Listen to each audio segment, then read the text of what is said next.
আসসালামু আলাইকুম। সংবাদে আপনাদের সবাইকে স্বাগত জানাচ্ছি। আমি ফিরোজ তোহা। শুরুতেই আরবে কেবলস সংবাদ শিরোনাম। বাংলাদেশের সর্বশেষ গুরুত্বপূর্ণ আপডেট সংবাদে আপনাকে স্বাগত। শুরুতেই সংবাদ শিরোনাম, পরে বিস্তারিত।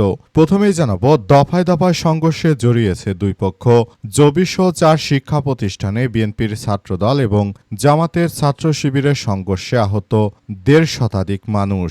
জগন্নাথ বিশ্ববিদ্যালয়, বেগম রোকেয়া বিশ্ববিদ্যালয়, ঢাকা কলেজ, ঢাকা আলিয়া মাদ্রাসায় ছাত্রদল ও ছাত্র শিবিরের মধ্যে দফায় দফায় সংঘর্ষের ঘটনা ঘটেছে। এই সংঘর্ষের তীব্রতা এতটাই বেড়ে গেছে যে হাসপাতালের ইমার্জেন্সি রুমে ঢুকে তারপর বিএনপির নেতৃত্ববৃন্দরা তারা জামাতের ছাত্র শিবিরের নেতাদেরকে হকি স্টিক, লাঠি দিয়ে পিটিয়ে তাদেরকে গুরুতরভাবে জখম করেছে। অবস্থায় রাজধানী ঢাকায় এবার জামাতের নেতাকর্মীরা মাঠে নেমেছে। এখন থমথমে অবস্থা বিরাজ করছে ঢাকায়। এরপর জানাবো, শিবিরসহ ছাত্র সংগঠনের নেতাকর্মীদের উপর হামলার প্রতিবাদে ইনকিলাব মঞ্চের বিক্ষোভ। শিবিরসহ ছাত্র সংগঠনের নেতাকর্মীদের উপর হামলার প্রতিবাদে বিক্ষোভ মিছিল করেছে ইনকিলাব মঞ্চ। আজ রাতে এই বিক্ষোভ মিছিল অনুষ্ঠিত হয়। মিছিলটি শাহবাগ মোড় থেকে টিএসসির দিকে যায়। মিছিলে বিভিন্ন প্রকার স্লোগান দেওয়া হয়। বলা হয়, আওয়ামী লীগের দালালেরা হুঁশিয়ার, সাবধান, শেখ হাসিনার ঠাঁই নেই আমার সোনার বাংলায়। এদিকে শিক্ষা প্রতিষ্ঠান আবারও সন্ত্রাসের অভয়ারণ্যে পরিণত হচ্ছে বললেন নাহিদ ইসলাম। বিএনপি সরকার ক্ষমতা আসার পর থেকেই প্রতিটি শিক্ষা প্রতিষ্ঠানকে আবারও সন্ত্রাসীদের অভয়ারণ্যে পরিণত করছে বলে জানিয়েছেন জাতীয় নাগরিক পার্টি এনসিপির আহ্বায়ক নাহিদ ইসলাম। তিনি বলেছেন যে বিএনপি মানেই সারা দেশ জুড়ে খুনোখুনি। এটা আসলে আবারও তারা প্রমাণ করল। এবারে জানাবো, শেখ হাসিনার বক্তব্য দেওয়ার সঙ্গে ভারত সরকারের কোনো সম্পর্ক নেই বললেন রণধীর জয়সওয়াল। 5 আগস্ট নয়াদিল্লিতে একটি মতবিনিময় সভায় বাংলাদেশের ক্ষমতাচ্যুত সাবেক প্রধানমন্ত্রী হাসিনা ভার্চুয়ালি যুক্ত হয়ে বক্তব্য দেওয়ার আয়োজনের সঙ্গে ভারত সরকারের কোনো সংশ্লিষ্টতা নেই। আজ ভারতের পররাষ্ট্র মন্ত্রণালয়ের মুখপাত্র রণধীর জয়সওয়াল তিনি এসব কথা বলেছেন। তিনি বলেন, শেখ হাসিনার বক্তব্য একটি বেসরকারি প্রতিষ্ঠান থেকে নেওয়া হবে, এর সঙ্গে ভারতের সরকারের সঙ্গে কোনো সংশ্লিষ্টতা নেই। তিনি বলেন, আমরা বাংলাদেশের সঙ্গে একটি স্থিতিশীল সম্পর্ক বজায় রাখতে চাই।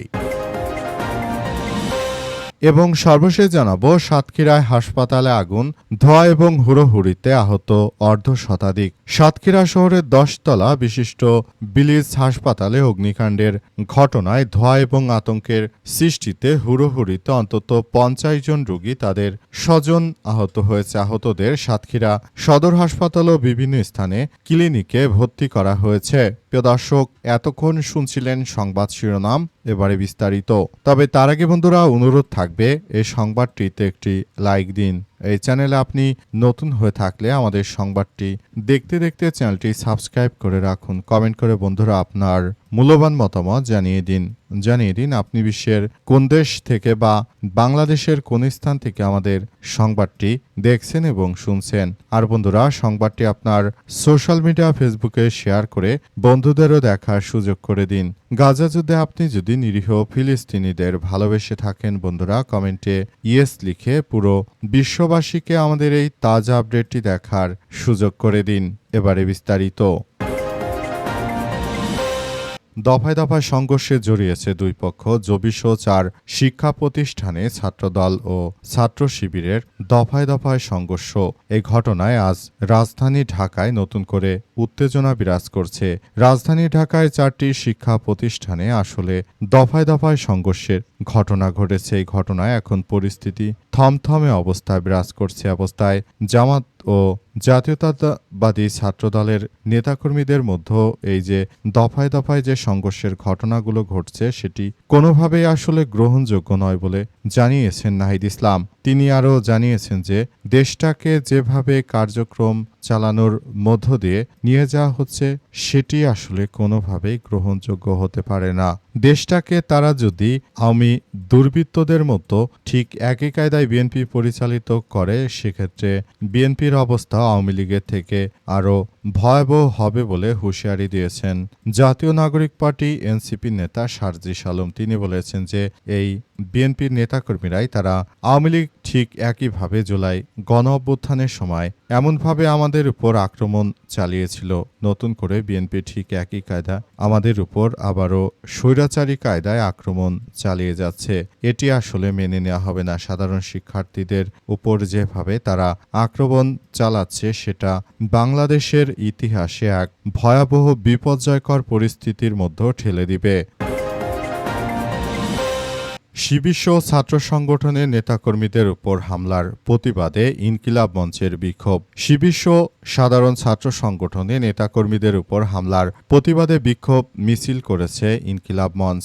আজ রাতে এই বিক্ষোভ অনুষ্ঠিত হয়। মিছিলটি রাজধানীর শাহবাগ মোড় থেকে টিএসসির দিকে যায়। মিছিলে বিভিন্ন প্রকার স্লোগান দেওয়া হয় বলে জানা গেছে। আওয়ামী লীগের দালালেরা হুঁশিয়ার, সাবধান, শেখ হাসিনার ঠাঁই নেই আমার সোনার বাংলায়। এর আগে ঢাকা কলেজে বাংলাদেশ ইসলামী ছাত্র শিবিরের নেতাকর্মীদের উপর ছাত্রদলের নেতাকর্মীরা হামলা চালিয়েছে বলে অভিযোগ পাওয়া গেছে। এই ঘটনায় অন্তত ২০ জন আহত হওয়ার খবর পাওয়া গেছে বলে দাবি করেছে ছাত্র শিবির। জানা গেছে, জুলাই গণ অভ্যুত্থানের দ্বিতীয় বর্ষপূর্তি উপলক্ষে ঢাকা কলেজ শাখা ছাত্র শিবিরের উদ্যোগে জুলাই গণ অভ্যুত্থানের প্রত্যাশা ও প্রাপ্তি শীর্ষক আলোচনা সহ আহতদের সম্মাননা অনুষ্ঠানের আয়োজনের কথা ছিল।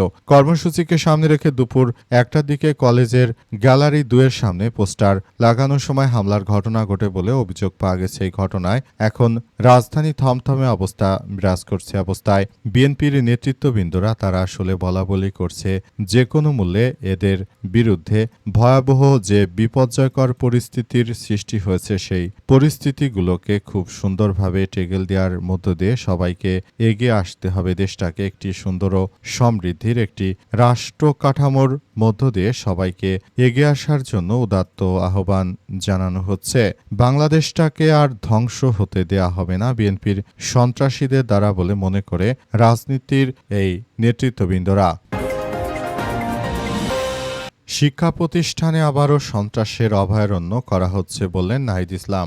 দেশের বিভিন্ন শিক্ষা প্রতিষ্ঠানে আবারও দখল ও আধিপত্য বিস্তারের চেষ্টা চলছে। জগন্নাথ বিশ্ববিদ্যালয় সহ কয়েকটি শিক্ষা প্রতিষ্ঠানে ছাত্রদল ও তাদের সহযোগীরা হামলা ও নিয়ন্ত্রণ প্রতিষ্ঠার চেষ্টা করছে বলে মন্তব্য করেছেন জাতীয় নাগরিক পার্টি এনসিপির আহ্বায়ক ও বিরোধী দলীয় চিফ হুইপ মোহাম্মদ নাহিদ ইসলাম। আজ জুলাই বিপ্লবের দ্বিতীয় বর্ষপূর্তি উপলক্ষে রাজধানীর আফতাব নগরে সিরাজ কনভেনশন সেন্টারে জাতীয় ছাত্রশক্তি সম্মিলিত বেসরকারি বিশ্ববিদ্যালয় শাখার আয়োজিত front resistance to victory legacy of July শীর্ষক আলোচনা সভায় সব কথা বলেন নাহিদ ইসলাম। তিনি বলেন যে শিক্ষা প্রতিষ্ঠানগুলোতে আবারও সন্ত্রাসের অভয়ারণ্যে পরিণত করা হচ্ছে। আবারও বহু দখলের পায়তারা চলছে। ক্যাম্পাস নিয়ন্ত্রণ এবং আধিপত্য বিস্তারের চেষ্টা শুরু হয়েছে। আজ জগন্নাথ বিশ্ববিদ্যালয়ে ছাত্র সংসদ প্রতিনিধি এবং ছাত্রশক্তির নেতৃত্বের উপর হামলা করা হয়েছে।